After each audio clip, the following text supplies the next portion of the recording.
What if I told you that humanity once possessed the key to unlocking every mystery of the ancient world, and we destroyed it? Picture this. A single building containing the sum total of human knowledge. Every scroll, every discovery, every secret from the greatest minds in history. Mathematical principles that could have advanced us by centuries. Medical knowledge that could have saved millions. Technological blueprints that might have changed civilization itself. This wasn't a myth. This was real, and today, it's gone. Welcome back to Veil of History. Today we're uncovering the truth about history's greatest tragedy, the destruction of the Library of Alexandria. But this isn't the sanitized version from school. This is what we really lost, and who was responsible. Hit that subscribe button because you won't want to miss what's coming. 331 BCE. Alexander the Great didn't just want another city. He wanted to create the intellectual center of the world. After his death, his general Ptolemy inherited that dream and made it reality. But here's what they don't tell you. The Ptolemies were obsessed with books in the most extreme way possible. Every ship entering Alexandria's harbor was searched, not for weapons, but for books. Any manuscript found was confiscated, copied, and the copy returned to the owner. The originals went to the library. Ptolemy III borrowed priceless manuscripts from Athens with a deposit of 15 talents of silver, roughly $3 million today. He kept the originals, sent back copies, and forfeited the entire deposit. That's how valuable knowledge was to them. By the 3rd century BCE, the library held between 400,000 to 700,000 scrolls, equivalent to over 100,000 modern books. More knowledge than most European universities possessed 1,500 years later. This wasn't just a library. It was the world's first university, where the greatest minds gathered. Euclid developed geometry here. Eratosthenes calculated Earth's circumference correctly. Aristarchus proposed the sun-centered universe 1,800 years before Copernicus. Hero invented the first steam engine in the 1st century CE. A functioning steam engine, 1,500 years before the Industrial Revolution. 48 BCE. Julius Caesar arrives in Alexandria, backing Cleopatra against her brother. But he's trapped, outnumbered, surrounded. Caesar makes a desperate decision. Burn the Egyptian fleet in the harbor. The fire spreads to the docks, warehouses, and to buildings storing scrolls from the Great Library. Here's where official history gets creative. Most historians claim only some warehouses burned, nothing important. But contemporary sources tell a different story. Plutarch mentions valuable books destroyed. Dio Cassius writes about books in the libraries, plural. The first great wound was inflicted not by barbarians or fanatics, but by one of history's most celebrated generals. We'll never know exactly what burned because Rome had every reason to downplay the damage. Fast forward to 391 CE. Emperor Theodosius bans pagan temples and practices. To early Christian authorities, the library represented everything they opposed, human reason over divine revelation. 415 CE. Hypatia, Alexandria's last great scholar, mathematician, astronomer, philosopher, is dragged from her chariot by a Christian mob.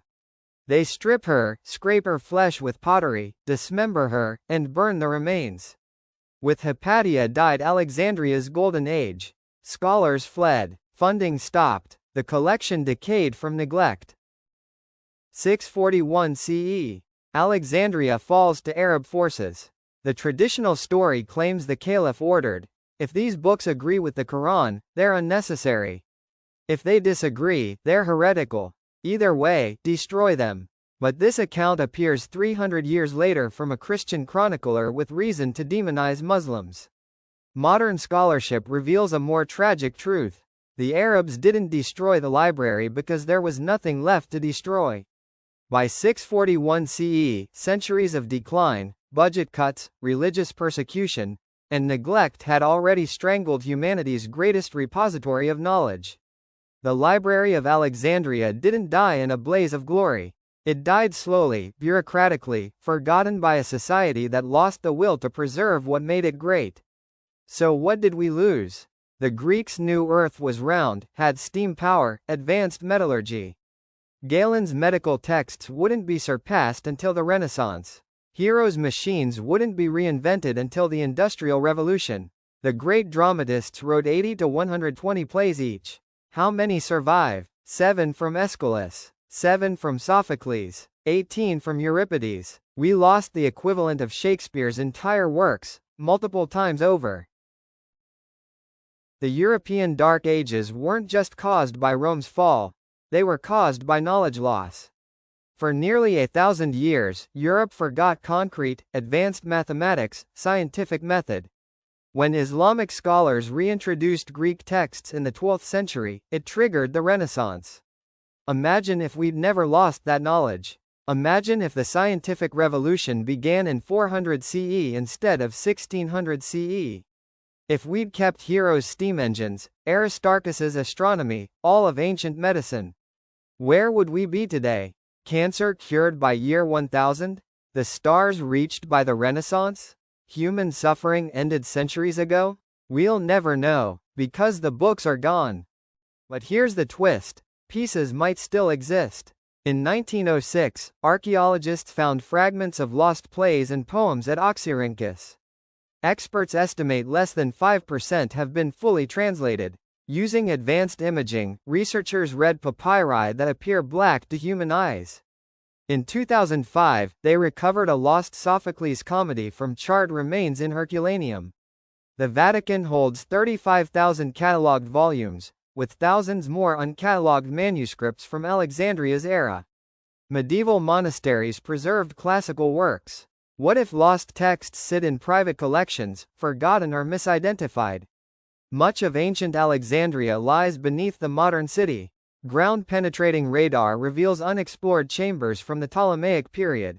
What if scrolls were hidden during the decline, sealed in underground vaults, still waiting? The Library of Alexandria represents humanity at its best, curious, collaborative, dedicated to truth regardless of boundaries. But also at its worst, how quickly we destroy what took generations to build.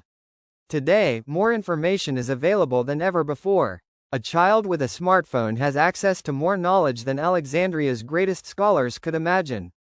But with access comes responsibility. We are all librarians of Alexandria now. The scrolls have burned, but the flame of inquiry burns bright. If this opened your eyes to how fragile knowledge really is, subscribe and help us preserve history's secrets. Tell me in the comments, what knowledge are we in danger of losing today?